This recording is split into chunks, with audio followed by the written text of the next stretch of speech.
It didn't quite work out in our favor as the Japanese won 4 of the Saudi Cup stakes after having the big Breeders' Cup Day last fall. Which, and I mentioned it yesterday, I was surprised during the Eclipse Awards. They announced the NTRA Moment of the Year, and the NTRA Moment of the Year was the Japanese performance at the Breeders' Cup, which I thought was funny that we were celebrating another country's performance at our Breeders'. I'm not trying to be jingoistic or anything. I just found it funny that that was selected as the American racing moment of the year. It was fun for the Japanese. It was fun on Breeders' Cup weekend, but I just found it funny that was selected the moment of the year, the Japanese performance at the Breeders' Cup. Subsequently, one of those horses who played into that ran yesterday. Marsh Lorraine was in the Saudi Cup itself, but on the undercard, as I say, the Japanese entrants won 4 of those races with nice international appeal. So it's been a big half a year or so for the Japanese racing industry on the international scene. Pulled up, and we'll start our stakes replays with a look at the Saudi Cup. Obviously, Mandaloun, the number 7, had high hopes for that one. Other American entrants, number 8, Midnight Bourbon. Number 2, Art Collector, was over there. Mishriff, the number 9, top class international runner. Country Grammar was over there for Bob Baffert. Country Grammar had not been seen since winning the Gold Cup out at Santa Anita in May. Country Grammar ran pretty well. Country Grammar, the number 3 horse. Midnight Bourbon, the number 8 horse. They're in the thick of things late. Mandaloun kind of threw out the anchor early and did not make much of an impression there.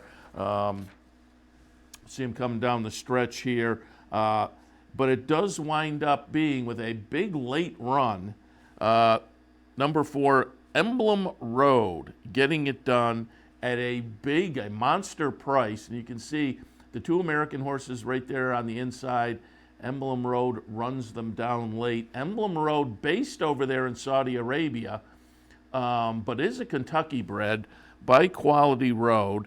As I say, though, has been based over in Saudi Arabia. He wins at the big price. Country Grammar off the layoff for Bob Baffert, 2nd. Midnight Bourbon, 3rd. More of the story. Marsh Lorraine, though, the Japanese runner I mentioned, wound up 6th in there. But the story may have been a couple of the also-rans. Running 9th, Mandaloun, that was disappointing, certainly, taking the betting action he did, coming off the win to kick off the season down at the fairgrounds. A win over Midnight Bourbon, and Midnight Bourbon came back to kind of validate that. Mandaloun, not so much. And Mishriff, the really nice international runner, just it wasn't his day. Winds up last in the field there. So there were a couple of notable dud performances that played into the news coming out of the race. But as I say, it was Emblem Road for Saudi Arabian connections, winning their big race, $20 million purse.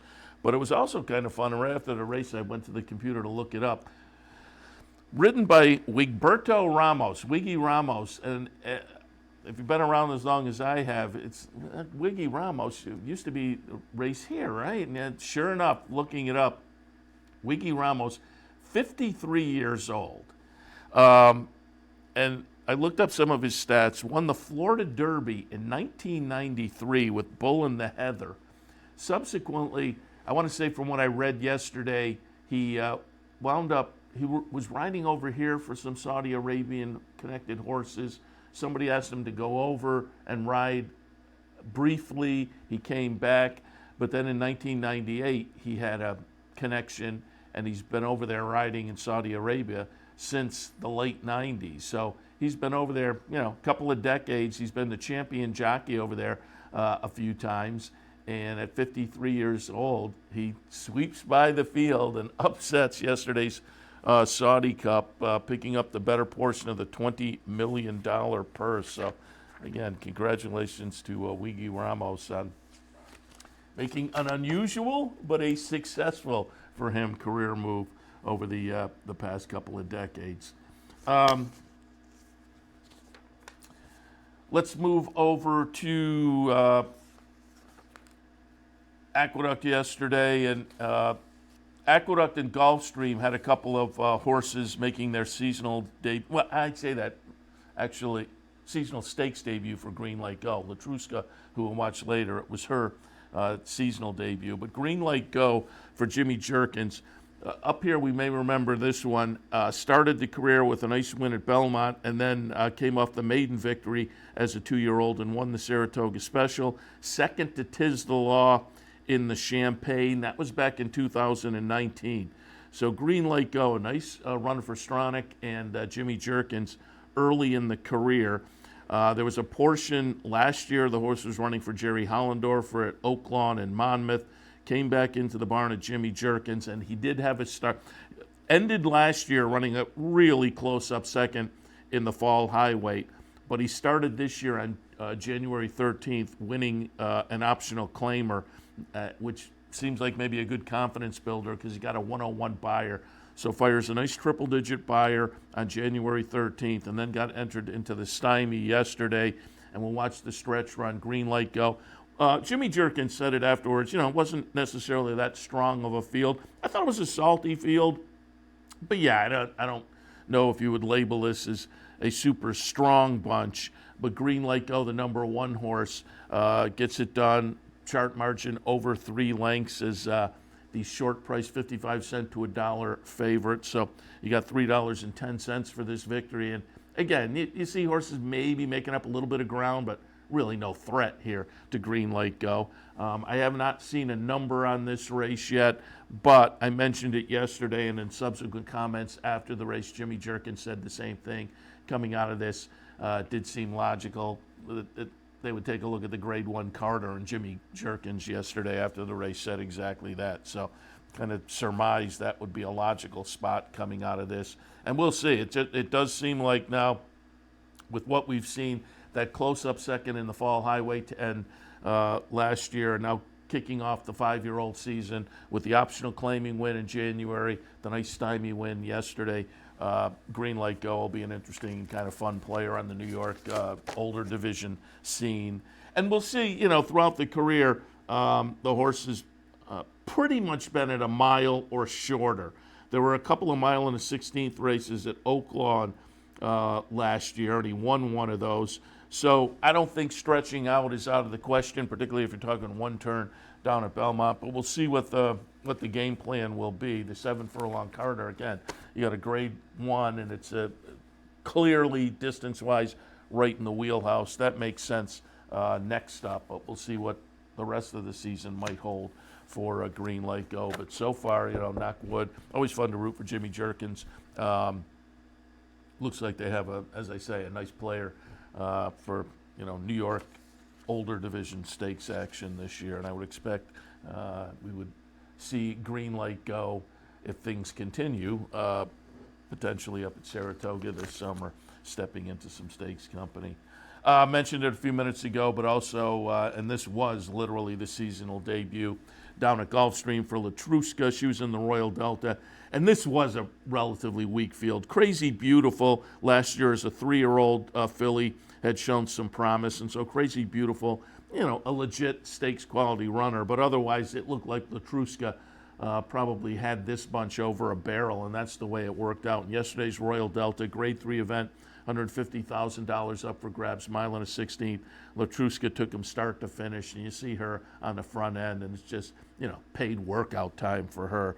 The chart margin winds up to be 3, but there is no threat here as she goes off at, as you can see on the screen, 1-9, $2.20 for the victory, and Latruska off to a nice start. Fausto Gutierrez, the trainer in the winner's circle, was asked him, "Do you have any idea what's next?" And he kind of said, we'll see how she comes out of this and kind of make up our mind. And then he tossed out Apple Blossom. And we'll see if her schedule is like last year. Well, again, knock wood, we'll keep our fingers crossed because, she had an 8-race schedule last year. That was just phenomenal. Started things out in March.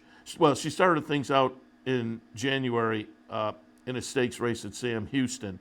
But Then in March went over and tried the Azeri, then the Apple Blossom, the Ogden Phipps, the Fleur de Lis, the Personal Ensign, the Spinster, and the Breeders' Cup Distaff. She won 6 of 8 last year, including up here in the Personal Ensign. She won the Apple Blossom. So you would have to think, given what they did last year, they would look at that as a little bit of a blueprint for going forward and trying a similar scenario this season. But we shall see how it plays out. They may pick their spots, and 1 or 2 of those may come out of the mix, put together a little more condensed season as far as the number of starts. But it was a good seasonal debut yesterday. I haven't seen the numbers yet, but it was a very solid performance. She was supposed to do it to that field. She did it. Looked pretty good. As I say, a little bit of a paid workout. And also, for anybody who was curious if the Breeders' Cup Distaff signaled, oh, she's going the wrong way. Clearly not the case. That Distaff, Acacia was on the Gulfstream signal yesterday, and she said, and you read things like this, that she was out at the Breeders' Cup, obviously as part of the broadcast team, and she didn't think Latruska looked as good as she had earlier in the season. So potentially the season caught up to her by then, but the way that crazy pace was, it was also hard to see her not kind of folding there in the Breeders' Cup Distaff. But again, some people might have taken that performance and the fact that maybe she didn't look as good as she had earlier. Oh, she's going the wrong way. But it was now with a little bit of a break and the comeback, I think we can look for another really fun season from Latruska. So, again, good comeback for her. Yesterday,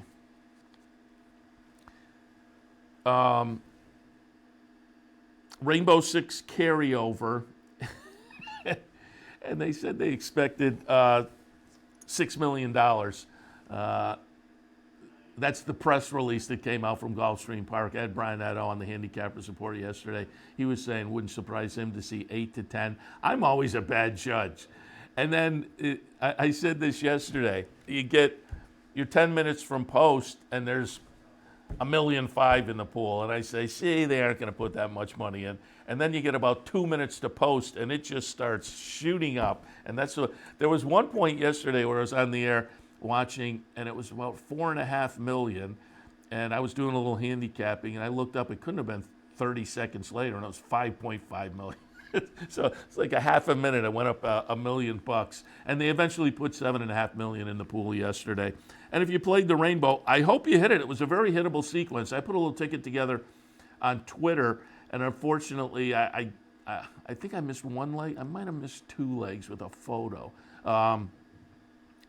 There was one horse that was maybe kind of tough, but the sequence yesterday. First, again, I love these. And when there's these big carryovers, and it turns out to be something some average Joe could have put together a $48 ticket and hit it. And I think that was the case yesterday, and walk away with $2,100. It was $2,116.42 for the 20-cent increment.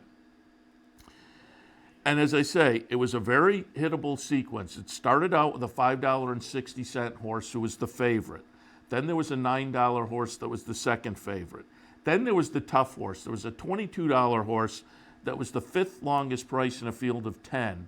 But it was a Bill Mott runner that was playable. So I can certainly see people having had that on their tickets. It's $22, but it was a horse that, again, was not a crazy stretch by any means. So a favorite, second favorite, then the 5th favorite in a field of 10, but it was a Mott runner that was playable at $22. So $5 and change, $9 and change, $22. Then a $4.80 favorite, a $4.80 second choice, and the day ended with another second choice. It was a second choice. There were 3 horses at the same 4-to-1 odds, but a $10.40 horse. So you had $5, $9, $22, $4, $4, $10, and you wound up with $2,100. Again, a really hittable sequence yesterday. And as I say, I like to see that because to me, it's a lot more fun to spread the money around, and you have to think the $2,100. A lot of people, the little guys, hey, put a little chunk of that aside, have some fun, but a lot of that's going to go right back into the game, as opposed to some of these days where you get some crazy long shots and it pays, $200,000 to a handful of people. This to me is a lot more fun. Spreads the money around and gives a lot of the little guys a chance to, hey, raise their hand. I had a great day today. I put together a $40 ticket, even a $100 ticket, and you wind up with $2,100. It's a fun afternoon. So hopefully you out there participated in that and wound up with one of those winning tickets, which, as I say, was on the sequence, was pretty playable yesterday and pretty hittable. So hopefully a lot of that, hopefully there's a good chunk of that money that came up here to the Albany, Saratoga area. All right, I'm going to take a break. Again, a little bit later on, we'll be joined by our friend Steve Bick. He was down at Oaklawn yesterday, so I saved the Oaklawn replays for his segment, but we'll take a break. We'll come back and we will take a look at some handicapping action for this afternoon. Maybe we'll go over to Oaklawn, do late pick 5 action for this Sunday afternoon. I'll be back on, of course, a little bit later for live looks all afternoon on OTB Live in, an hour and a half or so, but we'll give you a little head start in this next segment. And again, a little bit later on, Steve Bick, Oaklawn stakes recaps from yesterday. All of that right after this. Stay tuned.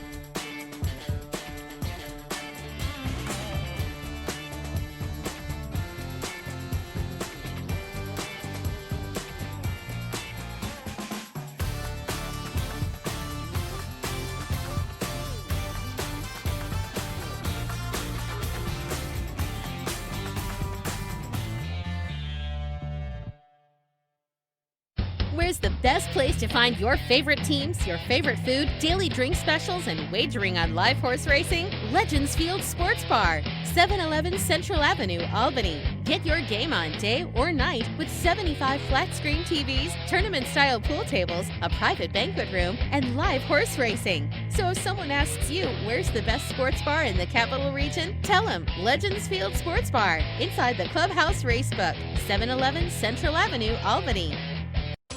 Capital OTB is now streaming live on Roku. The RTN Racing channel on Roku lets you watch OTB TV live through your Roku device or your Amazon Fire Stick, rather than being limited to computers and mobile devices, which means you can now watch OTB live wherever you are. Simply open Roku, scroll to find the RTN channel, then click on OTB TV. OTB TV on Roku. Try it now. Welcome back to Racing Across America. I had a little more news to touch on as well. Obviously, to those of us up here watching New York racing, always fun to follow the Ortiz brothers. And IRAD, career victory number 3,000. I will say, though, and Thursday, got career victory, milestone 3,000. And I will say, had some victories down in Puerto Rico, too, that I don't think were counted. Because if you pull up Equibase, they're already showing 3,103. So I think he had about 100, the article, 92 victories in Puerto Rico. So I'm guessing they weren't included. Or there could have been some other international races maybe that weren't. But for the official number on Thursday, Irad got 3,000. And I was curious where his brother sat, and I pulled up his stats from Equibase. So Irad Ortiz now over 3,000. Jose Ortiz, 2448. So there's where the brothers are currently. And again, congratulations to Jose Ortiz. Also, some news from earlier this week. Of course, Medina Spirit, the Kentucky Horse Racing Commission, had disqualified Medina Spirit from the Kentucky Derby, issued a suspension, 90-day suspension to Bob Baffert. He requested a stay on that. At the end of the week, the Kentucky Horse Racing Commission denied the stay of suspension in the Medina Spirit DQ. This looks like probably goes to court now, where there's no telling how long that will stretch out. But there was a good quote. I want to say Jay Privman, I read, said Mandaloon, who kind of tossed in a clunker yesterday, in the Saudi Cup. Jay Privman said something to the effect of, Mandaloon bounced off his win in the Kentucky Derby 5 days ago. Good line there. But we will see how this all plays out. One of Baffert's owners I read on social media was quoted yesterday as saying, Bob Baffert, one way or the other, is going to have a horse in the Kentucky Derby. And we talked about that the last week it was, I guess, with the future pool. I think a lot of people probably played all others thinking, even if they aren't trained by Baffert, some of those Baffert horses may get in. Now, I don't know whether after yesterday you're salivating for Newgrange, but we'll see how it plays out. It's just not a great situation for the racing game. And I read a tweet yesterday that said, somebody said, gee, a lot of people say they're never going to bet a Baffert horse again, but, his horses keep going off at 3 to 5, so you're not, walking the walk and talking the talk. If you want to show the racing game, don't not bet the Baffert. I don't know what that proves to anybody, unless you say, I'm not betting the race at all, and I'm going to show the racing industry as a whole and hold my handle back. But to look at a race and say, gee, the Baffert horse looks best, but I can't bet him, so I'm going to bet some other horse. I don't know what that proves to anybody. There are much better ways to show if you are upset about the situation than to, kind of squander your betting money trying in some way that won't affect anybody to make a statement. So, again, I saw that on Twitter, and it may be, just the typical social media kind of buzz that leaves you scratching your head sometimes.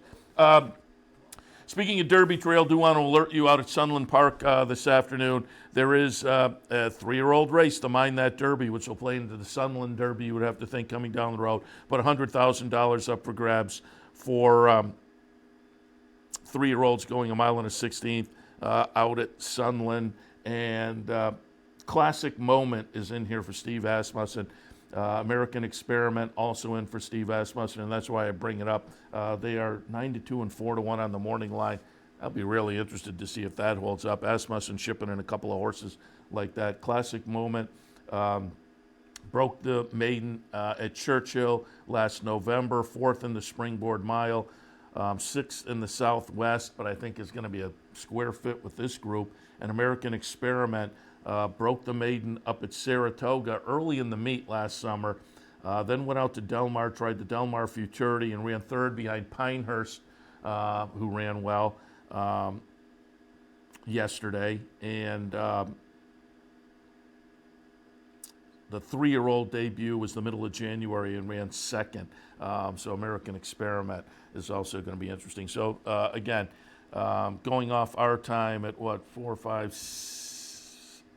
about 6 o'clock, I think it'll go off at Sunland Park today, the Mind That Bird Derby out at Sunland Park with the 2 Asmussen horses. Maybe a little bit interesting. Also worth maybe paying a little bit of attention to, and we will certainly have it here on the network this afternoon. This one will be about 5:15. The return of First Captain for Shug and our friends at West Point Thoroughbreds and Bobby Flay and Company. It's a Bobby Flay homebred, but the horse was purchased right up the road here at Saratoga, August of 2019, $1.5 million. Lived up to it early in the career with a maiden breaker last April. Followed that up in a non-winner, so one nice win, and then stepped into the Dwyer in the 3rd career start, won that. Subsequently tried the Curlin up at Saratoga and ran 3rd, and has been on the sidelines since. And there were some quotes from Shug that he's excited to get the horse back. Seems like the horse is working well. They're kind of going to get back in and look to get back into stakes action with this horse. I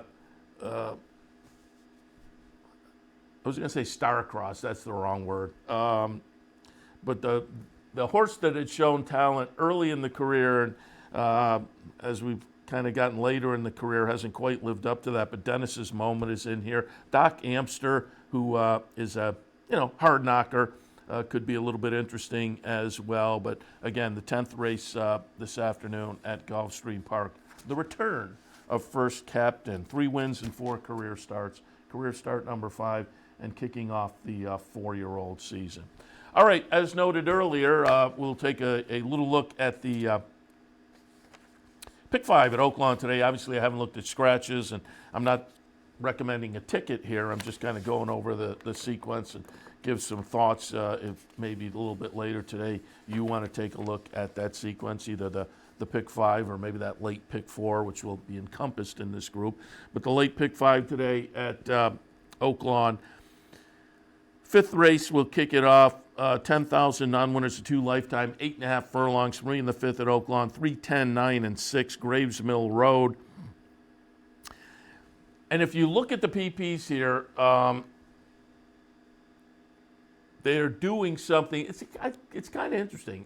The waiver situation has been something around the country at various venues. Great idea. If you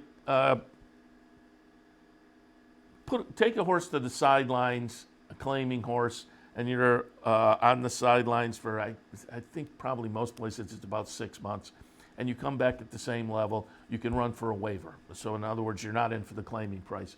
So it gives connections, owners, a chance to do what's right by the horse, take the horse to the sidelines if they need it, spend what money needs to be spent, taking care of the horse and maybe treating whatever issue there might be.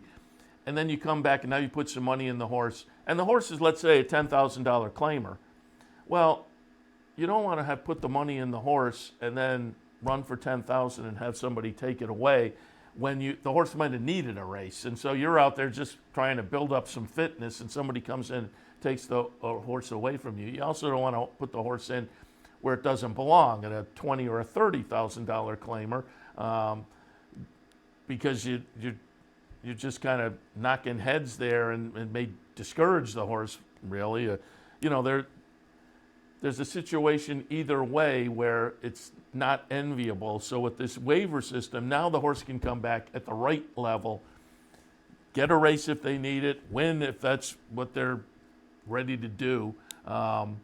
But it does right by the horse and by the connections and whatnot. But down at Oaklawn, they put a twist on it.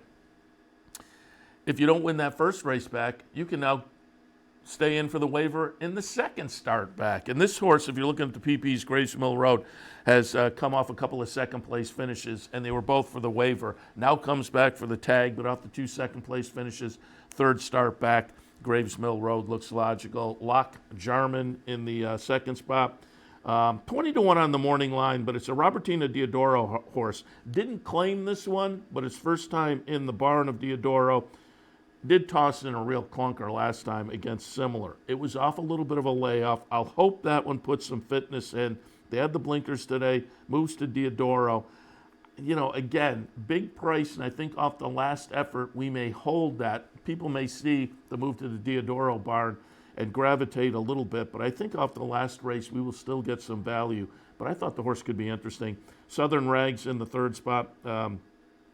Claimed out a similar company at Churchill in November. That's going to be the question mark, the layoff. But if this horse is ready to run, should fit here. The workouts aren't really indicating one way or the other, but they're steady. So I'll put that one in the mix as well. In the 5th at Oaklawn, 3, 10, 9, and 6. Race number 6 at Oaklawn, maiden 30 claimers going 3/4 of a mile. 9, 11, 1, and 8 for me. I'll put My Coralina on top. Nice second place finish last time against maiden 20 claimers.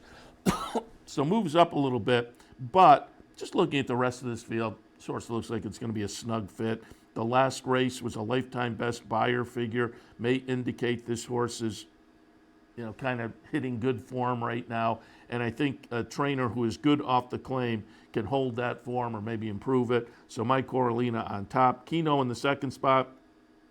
Federico Villafranco, trainee that tossed in a clunker last time, but was claimed out of that. And you go down the page, and I think the horse is better than we saw last time. So I'm going to kind of trust that. But that is the question. If the horse just go the wrong way, that may be the case. But again, more consistently seems to fire better numbers. So I'm going to look for a rebound for Keno. And then Romantic Comedy. Lightly raced, tried maiden specials in the debut, now moves in for a maiden tag. The maiden special try was not that good, but it looked like a race where maybe the horse just needed the experience. And with that one under the belt, stands a real chance of moving forward. Plus, you add the class relief, should be a player in the sixth at Oaklawn, 9, 11, 1, and 8. In the seventh at Oaklawn, 9, 7, 3, and 2. I think the 6 is also a little bit interesting. Northern Diamond at 6 to 1. Chris Hartman's having a really good meet, and this one comes off the claim for him. So the 6 scares me, but I went 9, 7, 3, and 2. I put Invaluable on top, off the claim for Robertino Diodoro. M&M Racing is kind of his main claiming client. Clearly, they do very well down there at Oaklawn, and this one, actually, if you look down the page, was claimed away from our friend Roddy Valente at Saratoga this past season. Since then, has been at Keeneland, and now 3 starts at Oaklawn. And I think overall, the Oaklawn starts make this one interesting. Plus, you throw Diodoro off the claim in the mix. Ms. Blue may wind up being the horse to beat. Lots of early speed. Gets a 5-pound apprentice on board who's riding decently down there. So again, with that early speed, play catch me if you can. That's always dangerous. Untouched Elegance, 10 to 1 on the morning line, also has some early speed and comes off a couple of wins, Los Alamitos and Santa Anita. So comes in from Southern California. I think class-wise is going to class up very nicely and seems to be in good form. But as indicated by the fact that I've named 5 horses, I think it's an interesting and kind of competitive race. I went 9, 7, 3, and 2, with the 6 being dangerous as well. 8th race on Sunday afternoon at Oaklawn. I have it 6, 5, 4, and 1. I will put Candora on top. Goes out for Jerry Hollendorfer. Tried Stakes Company here at Oaklawn in the latest effort. More than that, and again, obviously he's getting a little class relief stepping out of the Stakes Company, but more than that, this one has an angle that I like quite a bit. If you're watching enough, I've heard it. You've heard me talk about it. Had a little bit of a layoff from September until January. Now has come back and has put in 2 races, 2 sprint races. 3rd start back off a layoff, stretches to 2 turns. Just an angle I like quite a bit. Now, it's more interesting when there's a little bit of a price and the horse maybe gets ignored, because with this angle, the 2 sprint races don't necessarily have to be that good. It just sets it up for that 3rd start back in the stretch out. All of that said, Candora is 5 to 2 on the morning line. So I like the angle. The angle is a lot more fun when, again, maybe you're getting some value for it. But we're jumping on the angle with Candora, logical player in here. W.W. Fitzy in the 2nd spot. Comes off a nice optional claiming win last time. Tried Stakes Company 2 back. Got back to more suitable company for Robertino Diodoro and ran well. I think off that mile win, the mile and a 16th today, going to fit this one squarely in the front windshield. And then Maggie Moss, Tommy Amos have Misty Vale. Comes up off a couple of front-end scores down at the fairgrounds, so in good form.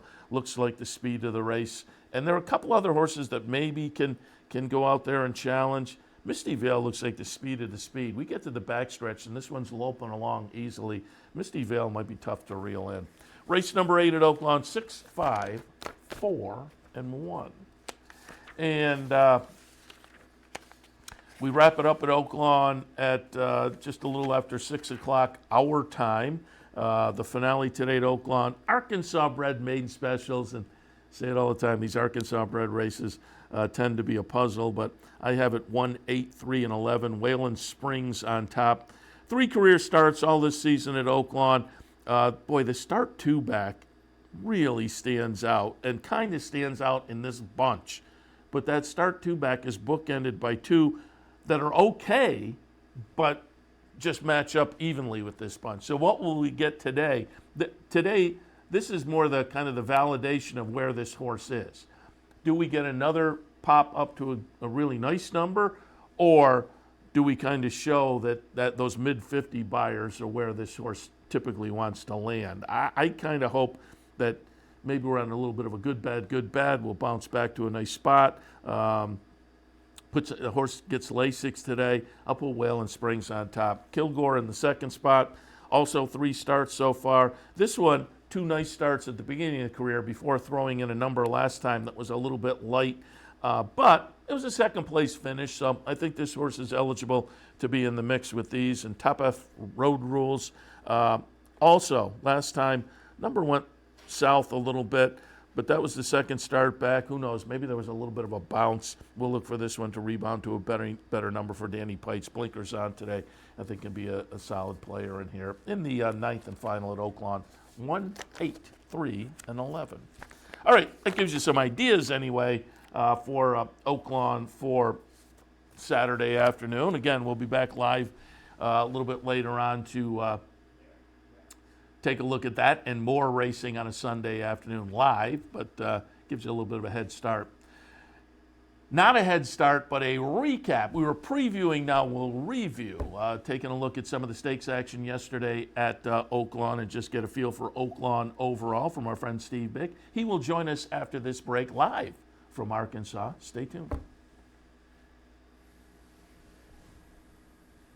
Having trouble finding us? It's actually quite simple. Whether online or on your TV, it's never been easier to watch and wager on championship horse racing with Capital OTB. Simply log on to capitalotbbet.com. There you can watch our morning shows, live stream races, and wager on our state-of-the-art wagering platform. You can also watch from the comfort of your home on Spectrum Cable Channel 1250 or Fios Channel 467 and win more with Capital OTB.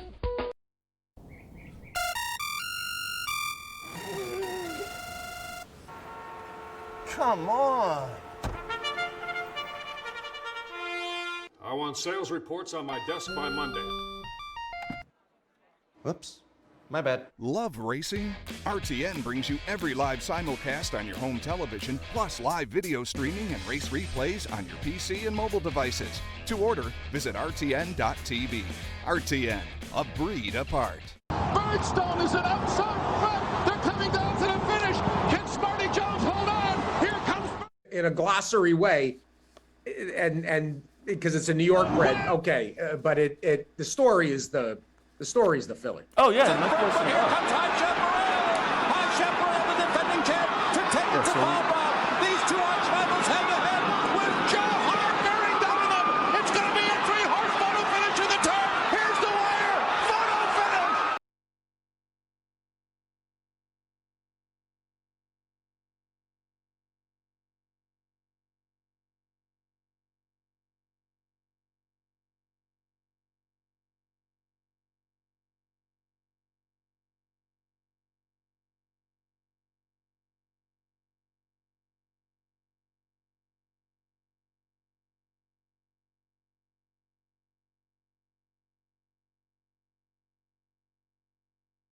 Back to Racing Across America, and now I'm excited. I couldn't see during the break, but Mr. Bick from Arkansas said he's got a nice setup this morning, and so we will welcome him in on the swing through the south. Oh, I do like that. Yes, stepping it up. The swing through the south last week from Fairgrounds. This week I thought we'd reach out to you, get a little Oaklawn update as well. Good morning.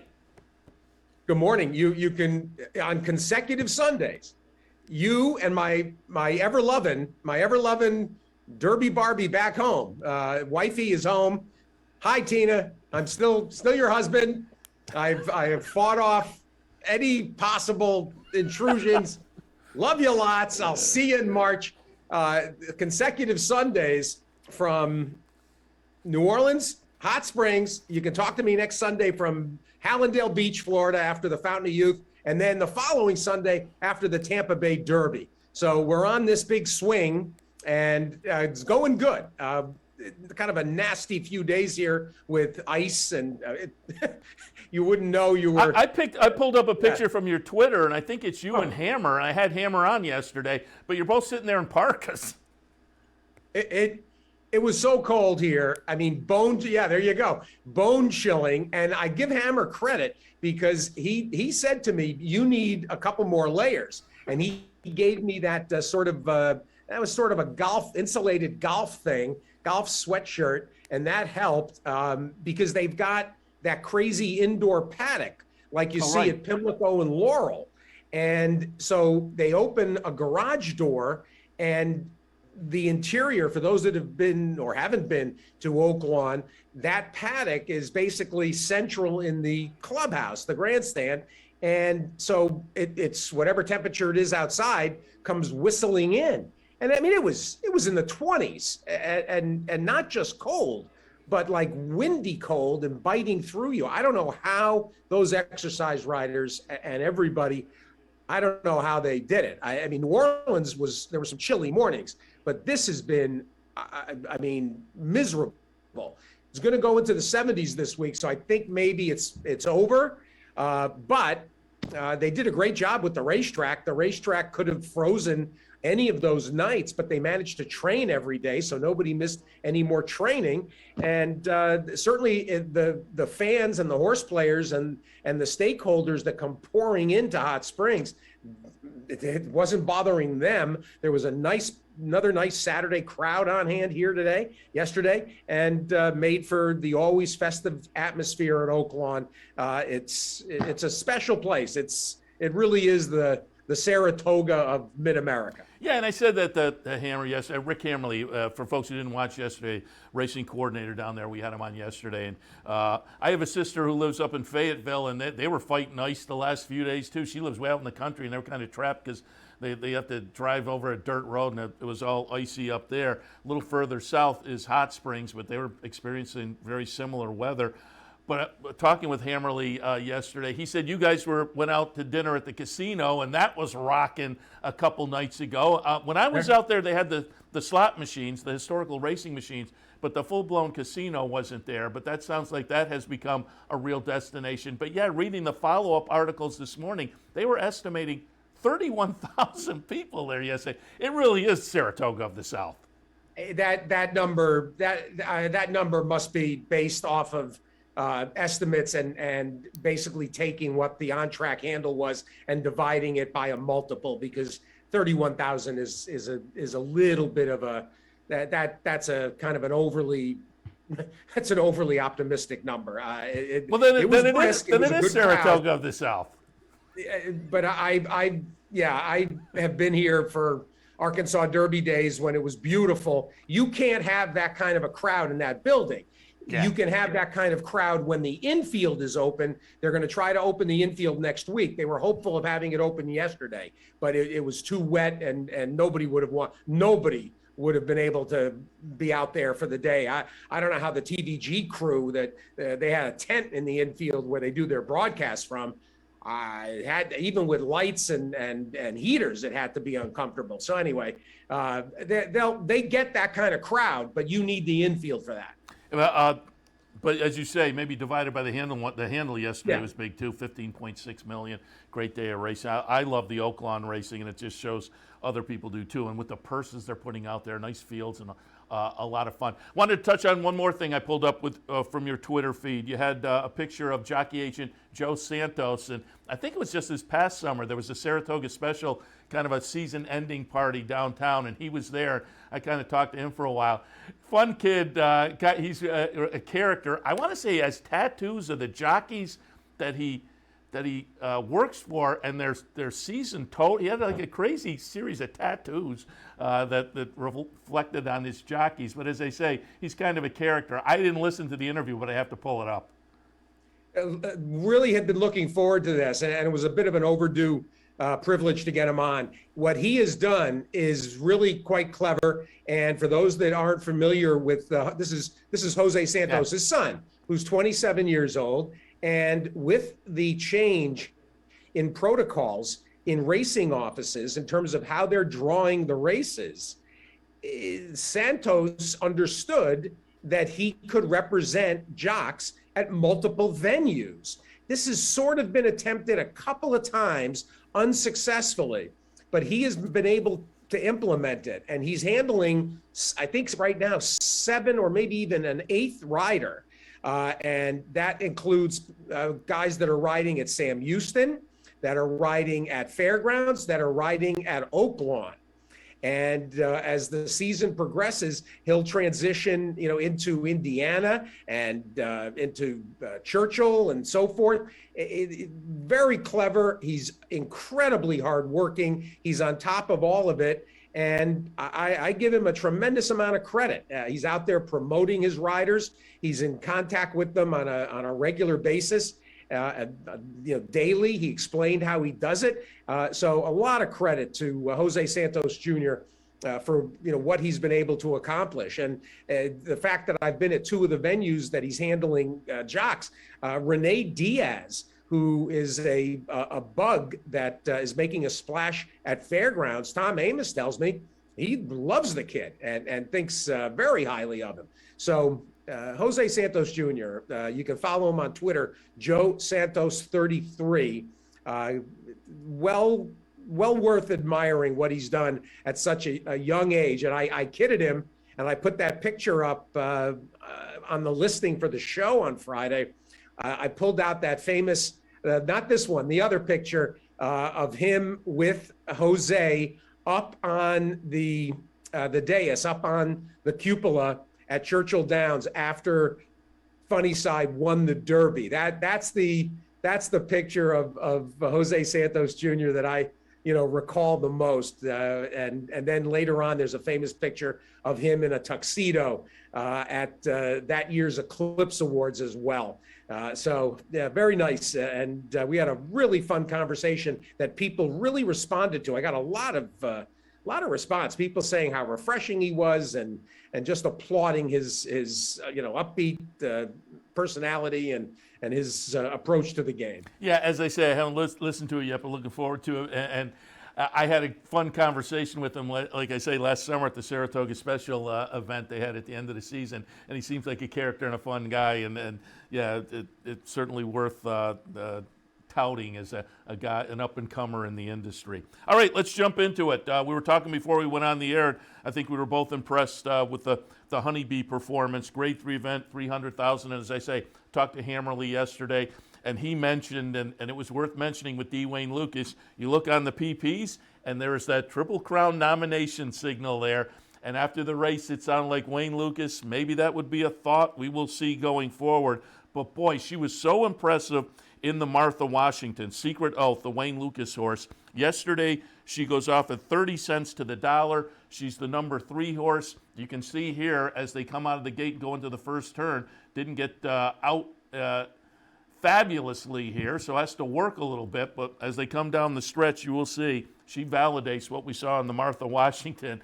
Give us your impressions, and what were the impressions around Oaklawn yesterday of Secret Oath? Well, people might have been looking forward to the Rebel, but they knew that if there was going to be a performance that would resonate and a performance that we might herald, it was going to be from this filly. And watch what's going on here with Louis Contreras.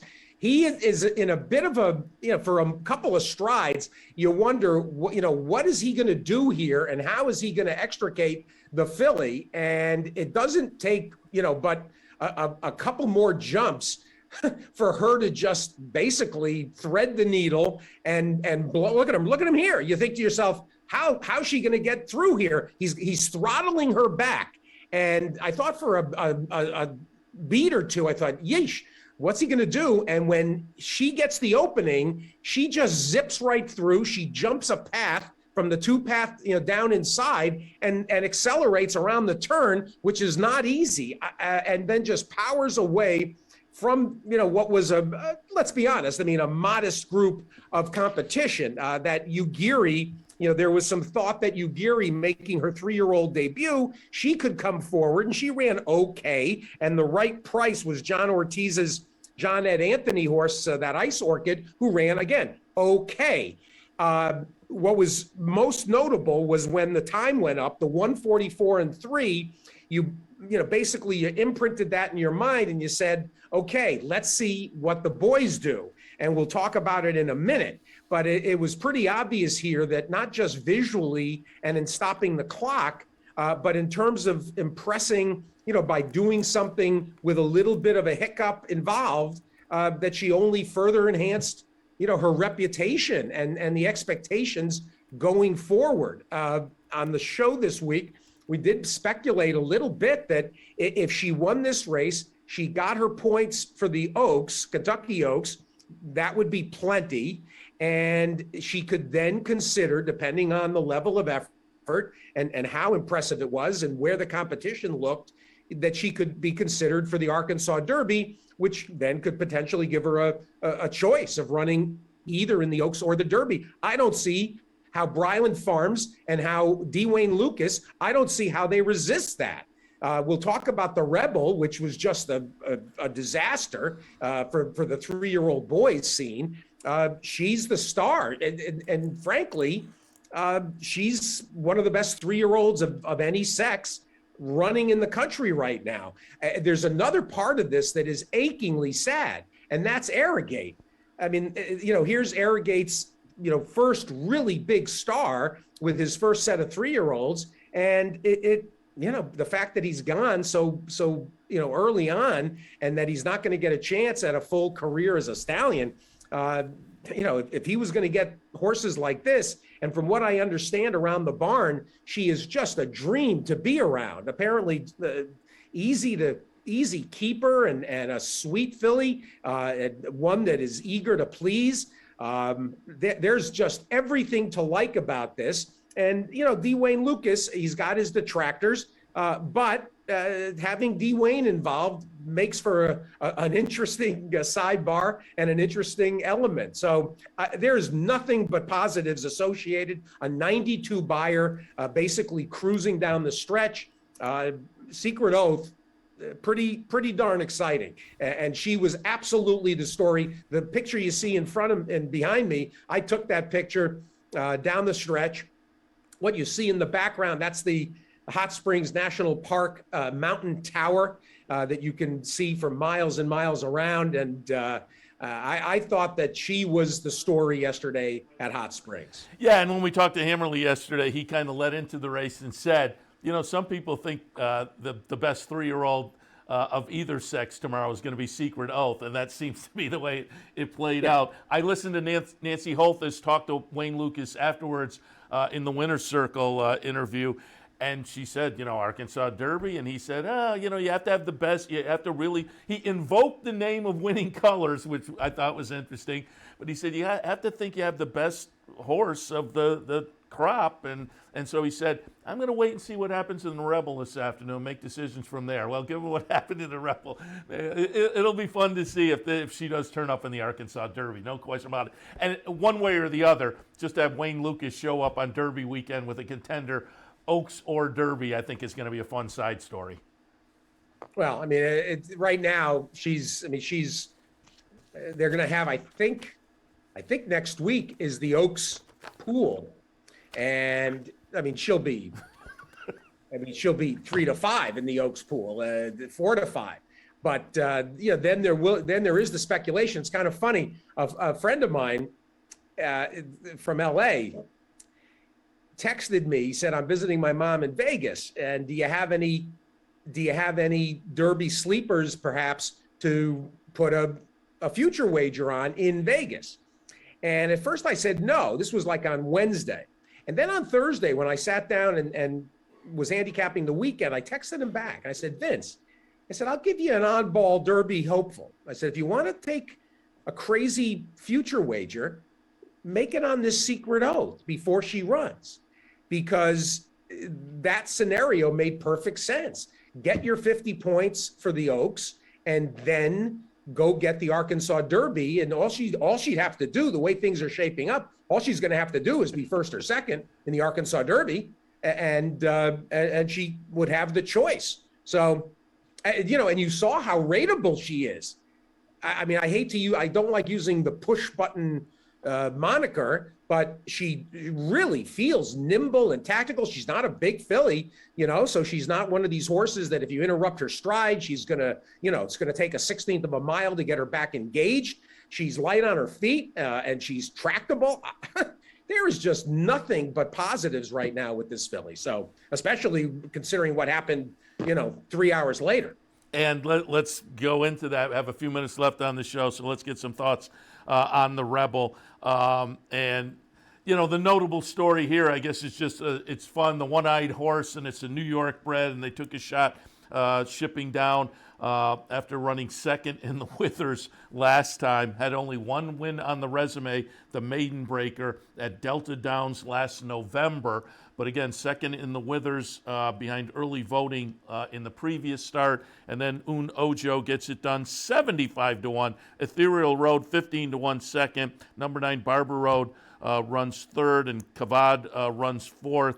Newgrange disappoints as the 4-5 favorite, running sixth. I like Dash Attack, disappointing, running seventh in there. So again, things kind of fell apart here in the Rebel, but as I say, kind of an interesting side story. A New York bred, a one-eyed horse, and getting it done at a big price. But yeah, it's hard to think this one's going to play into the Derby Trail much further down the road. Well, no, play into the Derby Road. He got 50 points. Well, he's in the Derby. It's hard to think he's going to play into the Derby. Let me put it that way.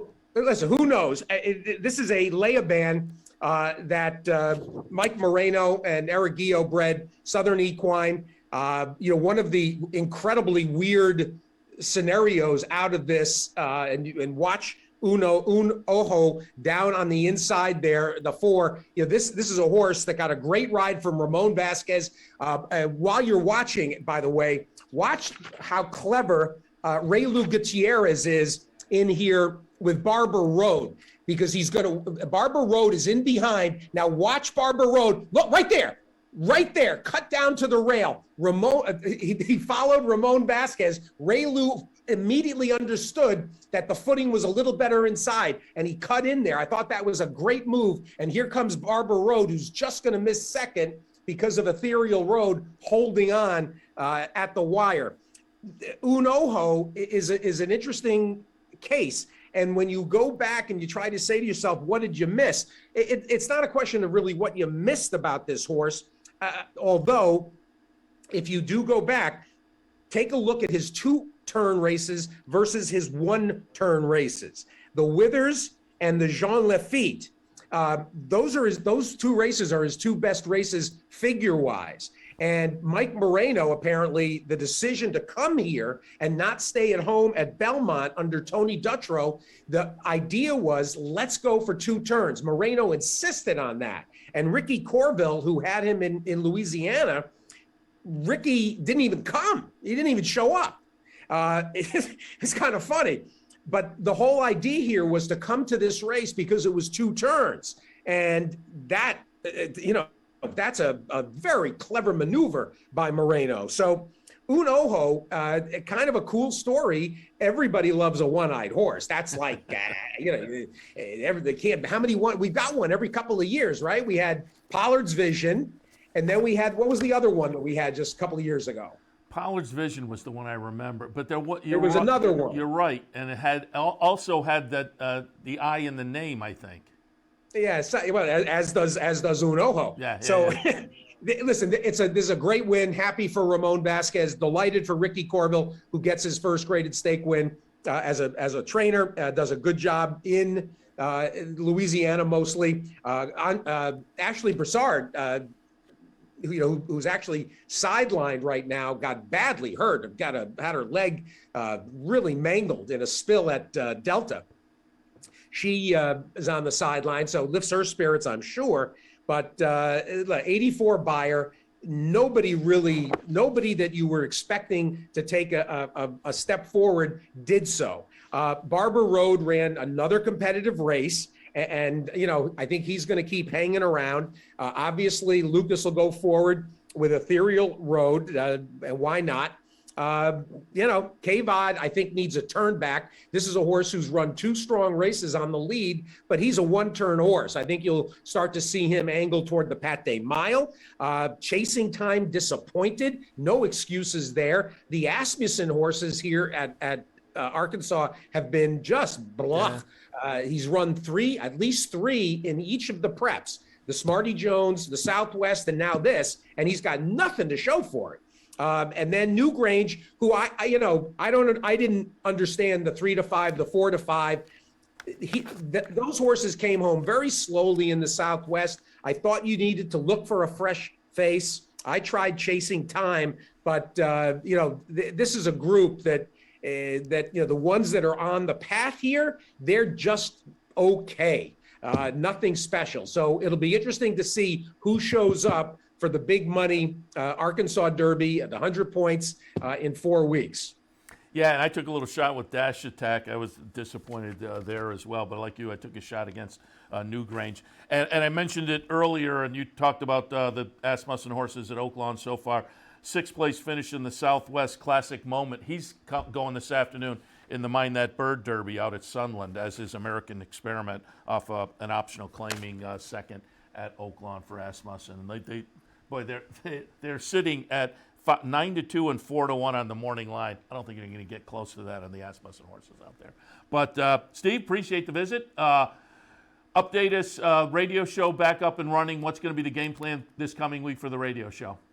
Well, we'll be here for the week. I've got the HBPA. The reason I'm staying here, the HBPA convention, which starts on Tuesday night, and I'm moderating a panel on Wednesday or Thursday. And so we'll do a lot of HBPA issues the middle part of the week. Then we'll get into the big preview for the weekend. You got the San Felipe, the Fountain of Youth, and the Gotham. It's a mammoth weekend of action. So we'll be looking forward to that. You do have some early draws tomorrow. Gulfstream will draw that Saturday card. So you'll have your Fountain of Youth Day action, ready for, plenty of handicapping. Lots of other, catch up. I still, we got back 3 days last week, and we still have some things to cover from the week that we missed. Then on Friday, after we get done, we'll head back toward New Orleans to fly out Saturday morning, get to Fort Lauderdale. We'll be able to take in that Fountain of Youth card. We'll broadcast from the studio a couple of days, and then we'll head to Tampa, and we'll broadcast leading up to the Tampa Bay Derby. And then after the Tampa Bay Derby, 3 days at OBS at the Ocala Breeders' Sales March sale, and we'll broadcast from there before coming home. If I still have a home, if I still have a wife, if Derby Barbie it will still have me, if she hasn't changed the locks, I'll be home soon enough. I'm sure she's a very nice person. I can vouch for that. I'm sure you're all set. And you keep cycling in the Twitter icon picture. I want an attractive woman kissing me on the cheek as my Twitter icon, but you've got it working for you there. So I will also say hello to Tina. We'll get a picture of Tina kissing you. I don't know whether that counts. but should I turn it down? I don't know. We'll see. Appreciate the visit and the rundown, and yeah, we'll be checking in again as you're making the swing. Envious, and I will recommend follow your Twitter feed, because on the drive up you had nice pictures of land. I'm envious just of the places you're visiting, but I also, man, when I make these road trips, I get in the car, try to find something on the radio or stick in a CD, and I'm place to place. But you're stopping at you're getting the landmarks. You've got the crazy graveyard visits where you find kooky stuff, and so it's fun to follow the Twitter as you go from place to place. Well, and I'm a history buff, a history major, and so that part I enjoy. I always wanted to see Natchez, Mississippi, and I was basically going right by. I also, if I had a little bit more time, and there is a chance I could do this Friday afternoon, I was thinking of stopping at Vicksburg as well. Vicksburg is just up the road from Natchez, but Natchez is a small, it's much smaller than I expected, but you've got 8 famous antebellum mansions that remain. Natchez really did not have a lot of interest in pushing on the Civil War front. They capitulated very quickly. And Natchez did not want to be involved, essentially, as a community. And so for the most part, Natchez was maintained. It was not leveled by any means by the Civil War. So it's intact. I also found something that I did not had ever heard of. Growing up in Hartford, you're very familiar with the Ringling Brothers fire at Hartford, which was horrific. Then a couple of years years later, that was 1940. In 1944, in Boston, the Coconut Grove nightclub fire, which killed over 400. Natchez in 1942, in a black roadhouse nightclub known as the Rhythm Club, which was part of the Chitlin circuit, they had a fire that killed 209 patrons. That is woefully unknown in this country. I mean, we all know, the Triangle Shirtwaist Factory fire in 1911, which was a landmark in the history of the labor movement. So many others. That Beverly Hills Supper Club in south of Cincinnati, very famously. But this was one I had never heard of, and unbelievably tragic story. And you don't go on these trips and just go right to the racetrack and then on to the next. I also wandered through Magnolia, Mississippi, where Leonard Skinner's, when the plane that crashed, there's a roadside monument 8 miles off of 55 that was really moving, by a grove of trees where the plane went down. I'm a buff for this kind of thing, and I'm sure we'll find more on the road back to New Orleans. And of course, happy Mardi Gras to everybody on Tuesday. Let the good times roll, and get yourself a king cake while there's still time. And I was following Twitter, and I almost just reflexively tweeted out Freebird when you mentioned Leonard Skinner, because when I hear Leonard Skinner, I'm automatically have to yell out Freebird. But I saw the historical marker for the fire, and you're right, you listed a lot of the historical fires that are very well known and had changed laws in the country and whatnot. That was one I wasn't familiar with either, so that was interesting. So again, I will tell people to pull up the Twitter feed, not just for horse racing, but for some of the historical content as well. I'm a font of information. No doubt about it. And I will continue to tout you. If anybody is ever going to visit a racetrack and you've never been in that area before, send Steve a tweet and he'll tell you where the restaurants are that you can frequent, because you know all the best spots. Steve, as always, appreciate the visit. Travel safely, and we'll check in again. Talk to you next week, everybody. Thanks, Seth. Sounds good. All right, that'll wrap us up for today. Fun show with some stakes recaps, little handicapping, and the live look at Oaklawn yesterday from Steve Bick. And I'm going to wrap it up. Before we do that, I want to thank our friends at Gulfstream for their sponsorship. Gulfstream Park and their championship meet. We appreciate their support. As I say, we'll be down there in just about a month's time for the Florida Derby. Really looking forward to it. And then I scheduled a couple extra days to sit on the beach. I don't know whether I will be tweeting out historical facts. I will more be slopping on the lotion and sunglasses and sitting on the chaise lounge. But we'll see. We'll see. Maybe I'll be inspired. Otherwise, this afternoon we'll be back in about an hour or so. Looks like they're still showing replays at Gulfstream, and it's still a little while before we get to the NYRA pregame, so we're going to be in plenty of time for those pregame shows, and of course, we will be live all afternoon. I'm going to take a look at some Oaklawn and some Aqueduct. We'll plug another one in there, probably Gulfstream. Again, we have that nice 10th race. Don't forget the 10th at Gulfstream today, the return of First Captain. That should be fun as well. All right, Seth Merrow, Racing Across America. Wrapping it up for this Sunday morning. As always, we appreciate your tuning in. We wish you a lot of good luck this afternoon, and we will be back live looking at that afternoon racing action in just about an hour or so. So we'll see you then. You're watching OTB TV, a service of Capital Off-Track Betting.